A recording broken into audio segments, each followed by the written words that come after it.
What if you went into work this morning and your boss walked into your office and said, "Let's play strip poker"?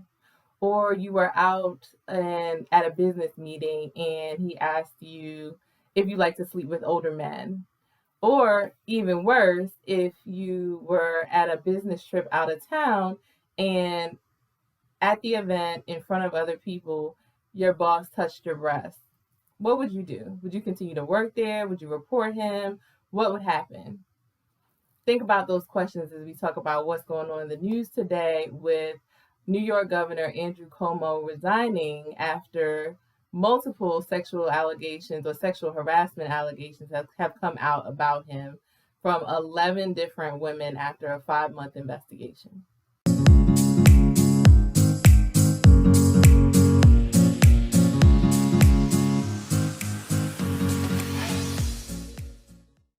All right, y'all. So if you heard the news today, you've learned that New York Governor Andrew Cuomo has resigned from his position. He is being accused of sexually harassing multiple women that worked for him or with him during his tenure as governor, all the way dating back. The first person to come forward was Lindsay Boylan, and you see her here. She was an ex-aide. She no longer worked for the governor, but she's the first person to come forward with allegations that he was making inappropriate sexual comments, touching her inappropriately, and just sexually harassing her. Multiple other women have come forward since then, and they did a 5-month investigation, which included an interview of 179 people. And the recommendation was that Cuomo resign, and he did. But I did want to do a video on this because these types of allegations in the past few years have been prevalent in the media, with social media, with text messaging communications, with all of that. It is not your word against theirs. A lot of times now people have text messages, which as an employment discrimination lawyer, I can say it's kind of crazy what people will put in writing and think they will get away with. So let's talk about it a little. Let's talk about sexual harassment in the workplace. I know, we see it on the news. We hear about, the high level cases that happen, the high profile cases that happen. But what is sexual harassment really under the law? What is considered sexual harassment in the workplace? I think a lot of people don't really know legally what sexual harassment is in the workplace and what these courts, federal courts and state courts, are considering sexual harassment. And I think you'll probably be surprised to learn how much has to happen a lot of times for conduct by supervisors, by managers, to be considered sexual harassment. I mean, some people might think, oh yeah, of course, if somebody who's a manager or a boss says something inappropriate to a subordinate about their sex life or about the way they look, that's sexual harassment, hands down.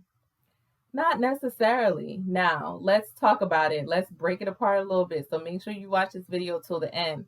Of course, nobody wants to go through sexual harassment in the workplace. You don't want to have to deal with anybody being inappropriate with you anywhere, but especially not where you have to go to work every day to earn a living to feed your family. So I feel for these people that, experience that in the workplace. Most times they're afraid of retaliation, so they don't say anything. And so it gets unbearable. So let's talk about it. What's sexual harassment? How does that apply in the workplace? And how might it apply to these allegations against Andrew Cuomo in New York? Okay, so there's two forms of sexual harassment, right? One is hostile work environment and the other is quid pro quo. Hostile work environment is the one that most people are familiar with, that somebody is inappropriately touching you, making inappropriate comments in the workplace so often that it is making the workplace hostile. You don't feel comfortable, you don't feel safe because of this type of sexually harassing conduct going on repeatedly on a regular basis. That's sexual harassment, hostile work environment. Now, the other type of sexual harassment is quid pro quo, and that essentially means this for that. And the this for that being someone saying to you, if you don't have sex with me, you won't receive this promotion. Or if you don't have sex with me, I'm going to get you fired. and that being said by somebody with the authority to do that. So a manager, a boss, somebody in a position like Governor Cuomo. So you can have both. You can have quid pro quo and hostile work environment, sexual harassment sometimes, and very often they work together, but sometimes it's just one or the other. Um, so those are the two types of sexual harassment. But the main element of sexual harassment that I want to talk about, especially in light of what's going on with Governor Cuomo and the allegations against him by these different women, is what is severe and pervasive, because that is one of the elements in any sexual harassment case. Was the conduct severe and pervasive enough to rise to the level of sexual harassment under the law? And you're probably saying, sounds like a bunch of legal mumbo jumbo. What does that mean? That's where it gets complicated, and that's where it gets surprising. So severe and pervasive means that it's happening repeatedly. This is not just a one-off, time where your boss may have said, hey, let's talk about your sex life, just that one time. But let me lean in a little bit for this, because isn't that still inappropriate? So just because it's not severe and pervasive, meaning it didn't happen repeatedly, meaning it didn't happen every day or every other week, it's still bad, right? So that's where sexual harassment cases often get difficult to prove, because women are saying, well, he made the comment one time, and then after that I was a little uncomfortable, but he never made the comment again. I can promise you that if my boss said, let's talk about your sex life one time, it would never be the same, ever. So in these cases where, women are in the workplace and they may experience that one offhand comment or that one sexual joke or that one reference to the way they look, still makes you feel uncomfortable. But under the eyes of the law, sometimes it does not rise to the level of severe and pervasive. And in those instances, it's hard or impossible to prove a case of sexual harassment. So where does that leave you? With these allegations against Andrew Cuomo, some of the things that they're saying that he did, he groped women's breasts, he groped their butt. Lindsay Boylan reported that he kissed her on the lips. One of the women in his security team stated, she was a state trooper, and she stated that he would rub his hands across her stomach or her lower back. These things are happening in the course and scope of these women's employment. This is happening during the workday at work events, and for some of them repeatedly over the course of years. I mean, Lindsay Boylan wrote a whole essay about what was going on, and that she felt the need to come forward in 2018, but this stuff had been going on since back in 2017. So all this time, she's dealing with this basically in silence, allegedly. Let's put that out there. But yeah, I mean, imagine what type of workplace that is, where you are just continually going into this environment where somebody has lots of power and is doing this not only to you, but you're learning is doing this to multiple other women that have to interact with him every day. One of the interesting things that I read from the allegations was that the women said that the environment, it was kind of welcome. That's how it was. Lindsay Boylan even said, that's kind of how you knew he liked you. I'm sorry, I don't want that kind of attention. I want you to like me in the workplace because I do a good job, because we get along, we work well together. I'm not saying when you're working with somebody every day, everything might not be about work. You want to make sure personalities work together. You can work well together. You can work in a team. All those things are important, right? But by no means should that extend to sexual harassment, sexual jokes, anything inappropriate, anything that makes me feel uncomfortable should not be in the workplace, or any woman for that matter, or any person for that matter. So, these allegations are serious. They come out all the time. He's resigned. So, I mean, the woman who did have to deal with this that still work there don't have to deal with it anymore. Hopefully they're not dealing with anybody else who is acting inappropriately. But I mean, it really sometimes it's sad with sexual harassment cases that you're reading the allegations. I practice employment discrimination law, so I have come across potential clients who tell me certain things that are going on or happening to them in the workplace. But I know based on the law that those things may not rise to the level of severe and pervasive. Now, the other prong of sexual harassment, whether it be hostile work environment or quid pro quo, that sometimes causes difficulty is the accuser has to prove that the employer, so that's the company or the government agency that employs the person that's doing the harassing, has to know or they should have known that this stuff was going on. So you have to be able to prove that somehow the employer itself knew or should have known that this sexual harassment was going on. Problem presents because many women, many people who are sexually harassed fear retaliation. So they don't tell anybody at work.